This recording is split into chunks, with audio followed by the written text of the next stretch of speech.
이번에는 주택임대차와 관련된 판례를 몇 가지 보도록 하겠습니다.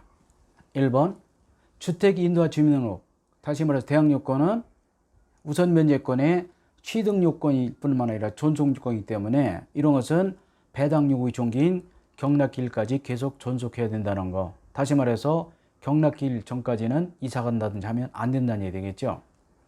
2번도 많이 나오는 판례인데, 우리가 아파트 같은 경우는 무슨 아파트 몇 동 몇 호를 반드시 기재해야 되잖아요. 그런데 임대차 계약서에 아파트의 명칭과 동호수가 빠졌다 하더라도 요건을 갖추었다. 무슨 요건? 확정일자 요건을 갖추었다고 본다는 것인데, 그러면 아파트의 동호수는 어디에 기재하라고요? 주민등록에 기재하면 된다. 그런 얘기 되겠습니다.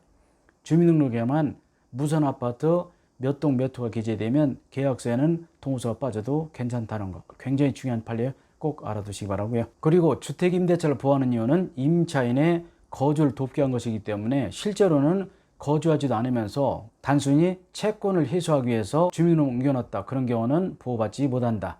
그런 뜻이 되겠고요. 자, 채권 해소가 주목적이다. 그러면 보호받지 못한다는 거. 그리고 4번 주택임차인이 별채권을 인정받기 위해서는 대항요건과 확정일까지 모두 갖춰야 된다는 거.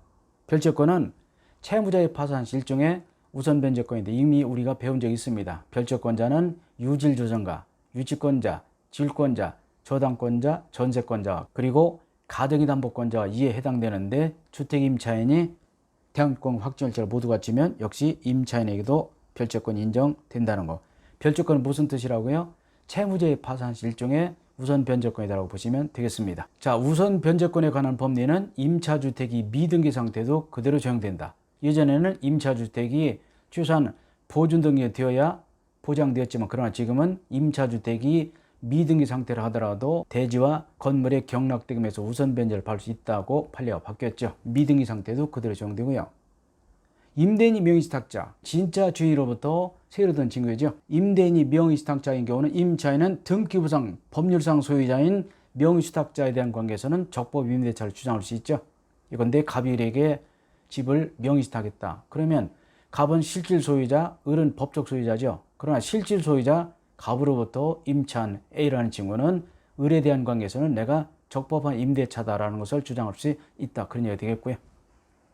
그런데 7번도 최근 판례 중에는 굉장히 중요한 판례인데요. 한번 읽어보겠습니다. 주택임차인이 보증금의 일부분을 지급하고 대항요건 확정일자를 갖춘 다음에 잔금을 나중에 지급했다.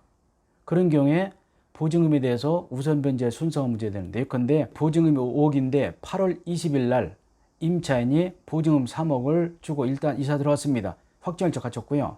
그리고 나서 8월 25일 날 나머지 2억을 지급하였다면 3억과 2억이 나누어 지급된 경우에 보증금에 대해서 우선 변제의 금액, 범위와 순서가 문제되는데, 대법원 판례는 이에 대해서 자, 대항요건 확정일자 갖춘 때를 기준으로 해서 보증금 전에 대해서 후순위 권리자보다 우선권이다. 다시 말해서 8월 20일 날 3억을 지급하고 이사 들어가면서 확정일자 갖췄다면 8월 20일 기준으로 해서 8월 25일 날 지급한 보증금 2억까지 모두 합해서 5억에 대해서 우선 변제권이 있다. 그런 얘기 되겠죠. 아주 중요합니다. 이것은 까딱 잘못하면 8월 20일 기준 3억, 그리고 8월 25일 기준 2억으로 나눠진다라고 생각이 쉽기 때문에 사례형 문제를 나오면 틀리기 쉽겠습니다. 주의하실 필요 있겠고요.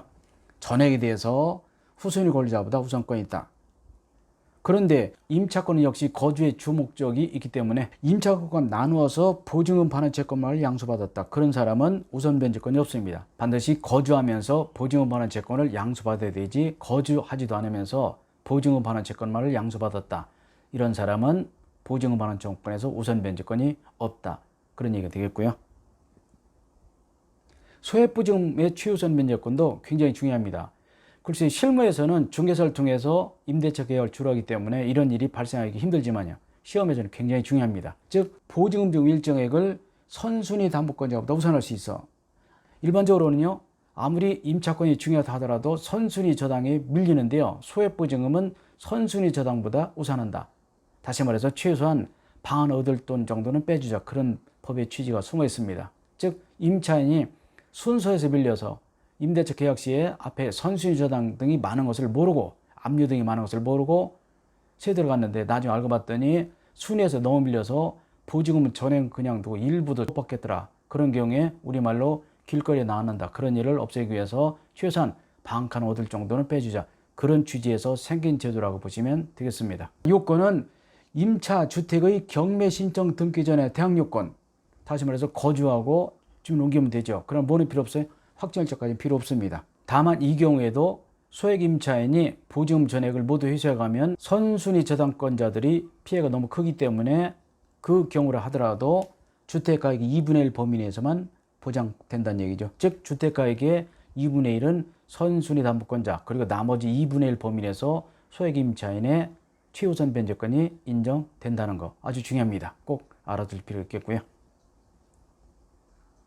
자, 판례가 예외 판례가 나오네요. 저당이 설정된 대지에 건물 짓고, 이게 이제 나대지에 저당이 설정되어 그 후에 주택이 지어졌는데 그 대지에 저당 설정 후에 건물에 세 들어간 징후는요, 그 대지 환가 대금에 대해서는 최우선 변제권이 없다는 거 알아두실 필요가 있겠습니다. 왜냐하면 그 경우는 선순위 저당권자 너무 피해를 보기 때문에 이 경우는 인정하지 않겠다. 즉 나대지에 저당 설정이 되고 그 이후에 주택이 지어지고 그 주택에 세 들어간 징후는 대지 환가 대금에서는 최우선 변제권이 없다라고 보시면 되겠습니다. 등기명령제도 굉장히 중요하죠. 이것은 임대인이 보증금을 내주지 않아서 이사를 못 가는 경우에 섣불리 방을 뺀다든지 주민을 옮기게 되면 나중에 우선 변제권이 끊어지기 때문에 임차인이 이사갈 방법을 마련하자. 즉 이사를 간다든지 주민을 옮길 방법을 마련하기 위해서 만든 제도로서 잘 활용하실 필요가 있고 시험에도 정말 잘 나옵니다. 꼭 알아두시기 바라고요. 등기명령제도 문제는 임차권 등기를 했다 하더라도 채권의 시효는 계속 진행된다. 중요한 판례가 나왔습니다. 등기명령을 압류로 볼 수 없기 때문에 등기명령이 되었다 하더라도 보증금 반환 채권은 시효가 계속 진행되기 때문에 10년 만기 전에 반드시 압류 등의 다른 조치를 취해야 되지 마냥 등기명령 해놓고 기다려서는 안 된다라는 판례가 나왔고요.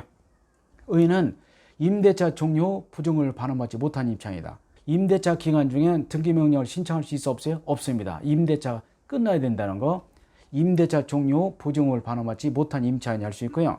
왜 한다고요? 이사 가려고 주민을 옮기려고 하는 것이죠. 신청은 임차주택의 소재지 지방법원이죠. 세무서가 이런 것도 중요하고요. 특히 이 경우에 까딱 잘못하면 임대인의 주소지 법원 또는 임차인의 주소지 법원 이렇게 기출문제가 많이 나오고 있는데 주소지 법원이 아니라 건물 소재지 법원이라고 보시면 되겠습니다. 건물 주인은 서울에 살고 임차주택이 부산에 있다면 부산지방법원에 소송을 제기하라 그런 얘기가 되겠습니다. 그리고 금융기관 등은 임차인을 대위해서 등기명령 신청할 수 있고요.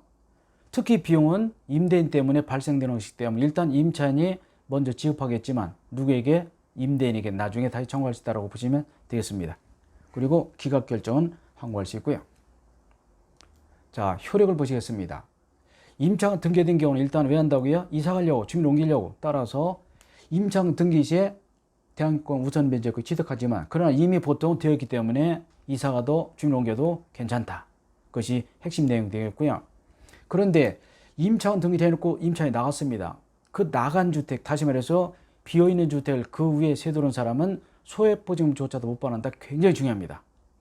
임차인이 등기명령을 하고 나갔다. 전 임차인이 그런 경우에 집이 비어있다, 깨끗하다라고 해서 덥석 세를 들어갔다가는 소액보증금조차도 일체 못 받는다. 그런 경우는 무엇만 가능하겠습니까? 월세로 들어가면 되겠네요. 그죠? 그런 경우는 절대 보증금을 주고 들어가서는 안 된다는 거 꼭 알아둘 필요 있겠고요. 그러니까 우리 일반적으로는 임차권 등기명령이 된 주택은 세 들어가서는 안 된다고 보시면 되겠습니다. 등기명령은 금액이 등기되기 때문에 배당료 필요 없습니다. 이에 반해서 별표했습니다만은 임대차 보증금 반환 채권, 소액보증금 등은 반드시 배당료 해야 됩니다. 나중에 경매 시에 통지가 올 때 보증금이 얼마인지를 반드시 말을 해야 되지. 그렇지 않은 경우는 소액보증금조차도 못 받는다. 다시 말해서 보증금 전액과 소액보증금은 반드시 경매 시에 배당료가 필요하지만 그러나 임차권 등기명령이 되어 있는 경우는 배당료 하지 않아도 된다. 꼭 알아두실 필요가 있겠고요. 그리고 4번에 임차권 등기되었다면요. 임대인의 보증금 반환이 임차인의 등기말을 선행합니다. 일반적인 임대차 같은 경우는 보증금 반환과 임대 목적을 반환이 동시행관계죠. 그러나 임차권 등기된 경우는 임대인의 잘못으로 이런 일이 벌어지기 때문에 임차인 쪽에서는 보증금을 먼저 받기 전에는 등기말소를 하지 않는다. 즉 임대인의 보증금 반환이 임차인의 등기말소에 선행한다. 다시 말해서 동시행관계가 아니라는 것을 알아둘 필요가 있습니다.